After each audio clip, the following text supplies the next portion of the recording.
Japanese developer Yuke has been delivering a new WWE game every year like clockwork since 2002, sometimes more than one WWE game a year. Doing anything for 17 years is bound to get a little repetitive, and it sounds like Yuke wants to try making something a little different, although still in the wrestling genre. In a lengthy interview with Video Games Chronicle, Yuke's senior vice president and producer, Hiromi Furuta, said a new internal team has been established to create its own rival wrestling game. It's an effort to reinvigorate staff, which has apparently grown frustrated working with 2K Sports. Although, later in the interview she says Yuke still has a good relationship with 2K, which, if I were to read between the lines, sounds like the bosses at Yuke have a good relationship with 2K, but the employees that have to actually make the same damn game every year are getting burnt out. What a heel turn, they're becoming their own competitors, basically. Anyway, recent entries in the series have received generally favorable reviews except that terrible Switch version, but Furuta is concerned with the lack of competition in the wrestling space, explaining, quote, "When we had competitors in the wrestling space, we were determined not to lose, and that was a great motivator for creating something great.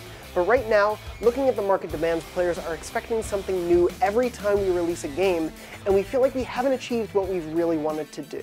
Yeah, imagine expecting a new game every time year, you make a new game. And it has to be different and better. Furuta says she is aware her team is starting to lose its passion and confidence, so Yuke is going to keep making WWE games, but it's also going to try to make something new. This new project is in the very early stages, but the team has ideas for new and interesting game systems. Yuke does have experience outside of WWE and wrestling games in general. It made this year's Earth Defense Force Iron Reign and that licensed Pacific Rim fighting game in 2013, although neither of those games were well received. It's also worth noting, though, that we've reached out to both Yuke and 2K since this interview went live, and should either company have anything to say about the future of 2K wrestling games, we'll be sure to update you on IGN.com. What do you think, wrestling fans? Has the WWE franchise grown stale? Would you be down to try something new from the developer? Let us know in the comments, and stay tuned for more from IGN.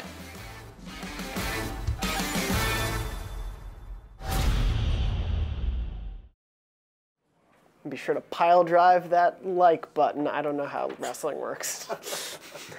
Elbow slam. There we go.